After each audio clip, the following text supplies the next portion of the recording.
Success as a real estate agent. Back to my reading. Okay. So most people, other agents, your broker, other trainers, or sales gurus can't answer most of these questions. However, they're all positive that what they're advocating is the cat's meow for you and your business.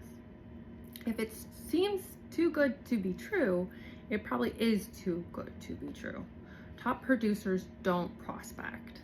This myth is based on some truth. Many top performing agents don't prospect after they've made it as agents, but you'll be hard pressed to find top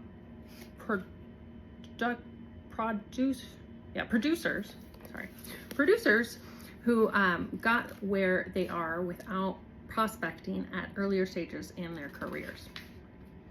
And you'll be even harder pressed to find top producers who can weather the swings and changes of the marketplace without going back into prospecting mode, at least on an occasional basis.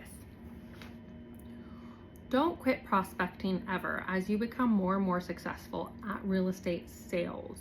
You may even do more prospecting, in part because prospecting becomes more natural and easier than ever. As you acquire name recognition and market presence, the people you contact are increasingly honored and pleasantly surprised to receive your calls. They know you're busy and successful, and they respond not only with their own business, but also with many referrals. My clients and friends don't want to be bothered. Agents who use this excuse are focusing almost exclusively on the conversing of referral portion of the call, rather than on the connection the call allows with a long-established associate. Wouldn't you be delighted to get a call from your accountant, doctor, dentist, or insurance agent? Asking how you and your family are, thanking you for your business, and seeing if there is anything they can do for you. I bet you can count on one hand the number of calls like that which you've received in the last 20 years. You'd probably be stunned and appreciative. Your sphere of influence, past clients, and other associates will feel the same. Every time I work with a new client, I hear the same excuse. They don't want to bother me anymore, then they make calls for a week, and when I talk with them again, they always say the same thing. I was amazed how easy it was. My clients were really happy to talk with me. I couldn't get them off the phone. It was great to catch up. Knowing the numbers and ratios. Sales is a numbers game.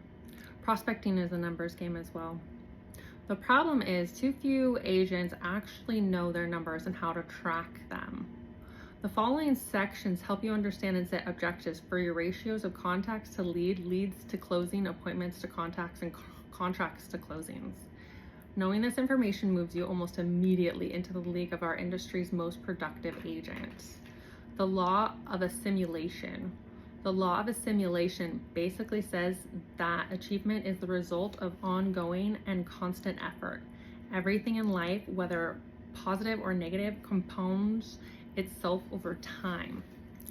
Just like saving a little money consistently with compounding interest, and tricky part is that the reward for your minuscule investment of prospecting effort doesn't happen overnight. You have to prospect for 90 days before the law of accumulation does its thing. The power of consistency. Marginally successful agents take a binge approach to prospecting. Highly successful agents are far more consistent in their efforts. I can't think of an agent who better exemplifies the power of consistency than a man I met a number of years ago named Rich Purvis. Rich had entered the field of real estate after 25 years in a firefighting career. His goal was to earn $100,000 a year, and when I met him in March, his income was a disappointing $2,500. I told him if you call 10 contacts within your sphere of influence each day, you'll get $100,000 before year's end. I can count on one hand the number of times he failed to make the 10 contacts. He blew by his goal of $100,000 in less than 9 months and ended up earning more than $120,000 that year. The next year, he crossed the $200,000 mark It was all the result of his extraordinary consistency. The never-ending prospecting cycle. Agents can easily find time to prospect when they have no listings, no pending transactions, and no buyers to work with. The secret is to continue to prospect even when you're busy with all the other activities. Look at a typical agent's annual income stream and you'll see that it goes up and down like a yo-yo. Most agents have 4 to 6 good income months per year. The rest of the time, bump kids. If you overlay their revenue streams with their prospecting numbers, you'll see that revenue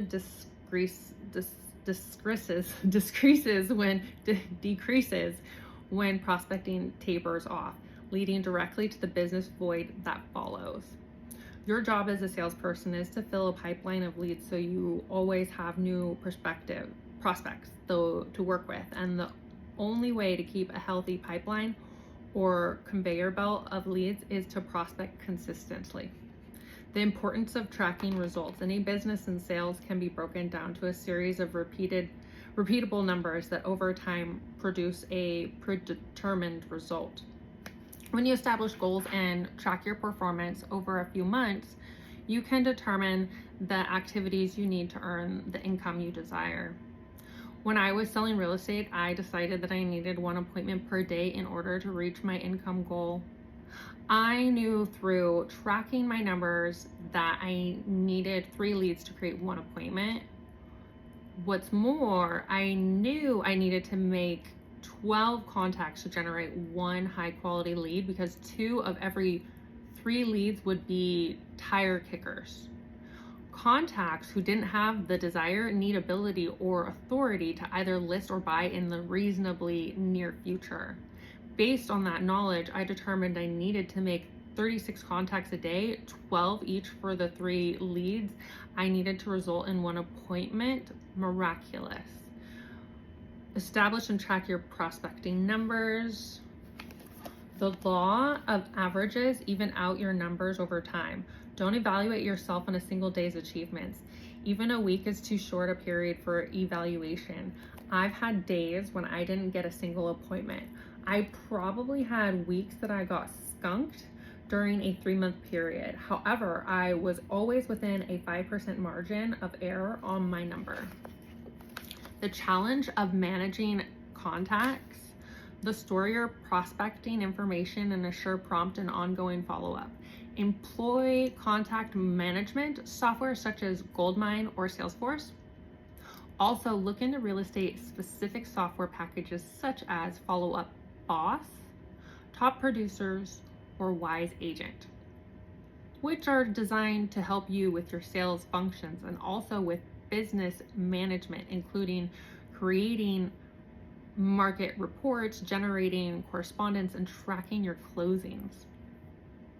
Regardless of the system you select, you must be able to access your contact database with reliability and ease.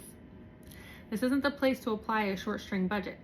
Minimally, you want to invest in a computer, preferably a laptop, and all the software necessary to build and run your business, including contact management, MLS access, and agency management. Use your contact management system to trigger the next call to prospect and make staying in touch automatic and easy. Each time you end a prospecting call, determine when the next call will take place. Find your prospect's time frame and when you should speak again. Then schedule the contact right then and there. When talking to a past client or Sphere member, schedule the next call without even asking. Then the next time you call, they'll be pleasantly surprised to hear from you. In addition to making calls, send emails to thank contacts for their time and to reiterate your service offer. Get permission to add contacts to your blog or email, newsletter, mailing. Follow up first-time contacts with a copy of your agency brochure or marketing piece, or send a just listed or just sold card to demonstrate your success as an agent. Craft a personalized business letter perfectly typed onto your letterhead and sent out into your matching envelope. But wait, as great as all that affirmation suggestions are for your business, none of them beats the all-time winning touch of handwritten thank you notes. Most of us get hundreds of emails a day, much of which we don't even want. The handwritten thank you notes breaks through the clutter. It looks like an invitation to something special, enhance the personal relationship, and keeps it active until you talk again in a few days. It's still the best way to keep in touch in our technology-driven world. That's the end of that. We'll get back to it later. Check out my other videos.